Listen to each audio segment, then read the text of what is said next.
मित्रांनो, नमस्कार. मी संतोष शिंदे पुण्यातून चर्चा करतोय, त्याच्यामुळे चर्चेला महत्त्व आहे. आज महाराष्ट्रात अशोक खरात फाईल ओपन झाली, जी महाराष्ट्रातील खरी एप्स्टीन फाईल आहे.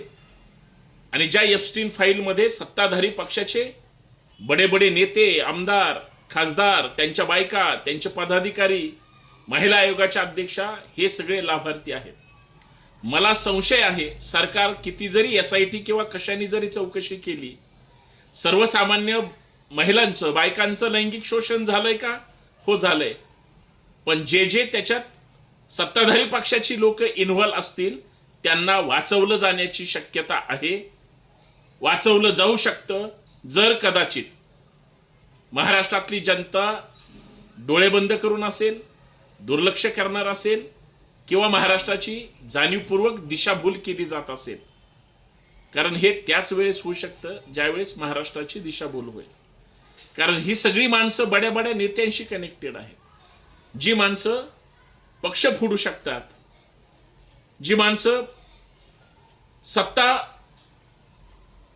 पायउतार करू शकतात किंवा सत्ता बदल करू शकतात, ती एखाद्या पांचट प्रकरणामध्ये स्वतःला सहज वाचवू शकतात, हे वेगळं सांगायची गरज नाही. आणि या सगळ्या भानगडीमध्ये सत्ताधारी, आमदार किंवा मुख्यमंत्री यांनी कितीही आम्ही कसे निराळे हे दाखवण्याचा प्रयत्न केला, तरी संपूर्ण सध्याचं फडणवीस सरकार हे या खरात प्रकरणामध्ये बाधित झालेलं आहे, हे वेगळं सांगायची गरज नाही.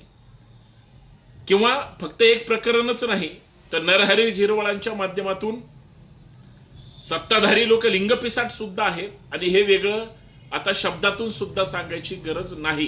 पण जी काही एसआयटी स्थापन केली, अहो शिंदे सेनेचेच लोक किती आहेत.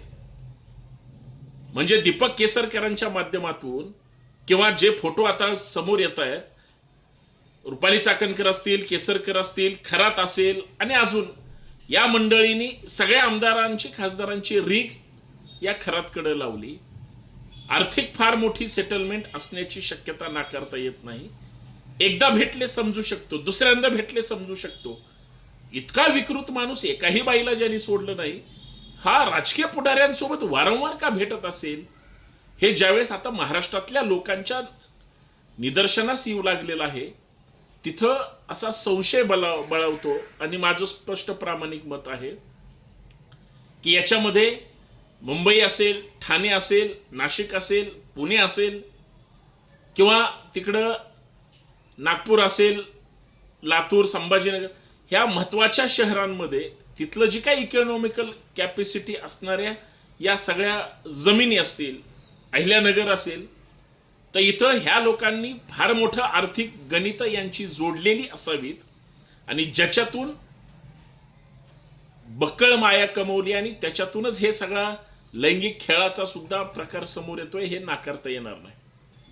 बरं, चाकणकरांनी किती प्रयत्न केले, कारण महिला आयोगाच्या एक सदस्याच त्या गर्जे नावाच्या भगिनी महाराष्ट्रासमोर येऊन म्हणतात की पक्षाच्याच महिला आघाडीच्या बैठकीला खरात असायचं. म्हणजे महिला या सगळ्या लोकांच्या संपर्कात कशामुळे आल्या, तर तुमच्या लक्षात आलं. आता चाकणकर म्हणताय, किंवा चाकणकरांवर जे आरोप करणारे अंधारे म्हणतायत की इथं फार मोठं स्कॅम असू शकतं, त्यांना सहआरोपी करा. पण मला एक संशय आहे की पोलीस अधिकारी ज्या एसआयटीच्या प्रमुख सातपुते मॅडम आहेत, किंवा अजून गृह विभाग त्यांच्या पाठीशी आहे, पोलीस प्रशासन आहे, मुख्यमंत्र्यांनी सांगितलं कुणालाही सुट्टी देणार नाही, परंतु ज्या नेत्यांसोबत सरकार चालवायचंय, बहुमतात राहायचंय, त्यांना सत्तेपासून किंवा ह्या सगळ्या इजा लावून किंवा त्यांना त्रास देऊन किंवा त्यांच्याशी असं वागून सरकार स्वतःच्या अंगावर बालंट घेऊ शकत नाही. आणि दुसरी महत्वाची गोष्ट, सरकार बदनाम झालंय का? 100% झालंय. याच्यात राष्ट्रवादीचे 1-2 मंत्री किंवा त्यांचे नेते समोरच आलेत.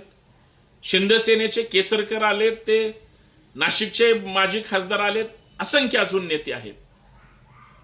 स्वतः केसरकर साहेब म्हणाले, मला एकट्यालाच का टार्गेट केलं जातं?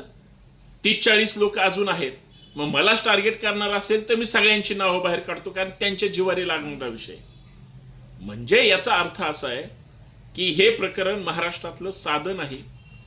महाराष्ट्रातली एप्स्टीन फाईल म्हणून जर खऱ्या प्रकरणाकडे पाहायचं म्हणलं, बऱ्याच महिलांचे संसार ह्या लोकांनी उद्ध्वस्त केले आहेत किंवा त्यांच्या शरीराशी घाणेरडा प्रकार करण्याचा प्रयत्न झालाय.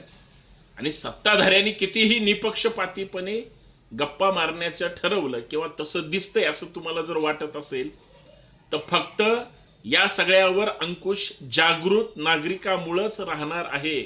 म्हणून माझी या व्हिडिओच्या माध्यमातून विनंती, मी आतापर्यंत काय घडलं हे सगळं सांगितलंय, पण मीडियाने कदाचित दुर्लक्ष केलं.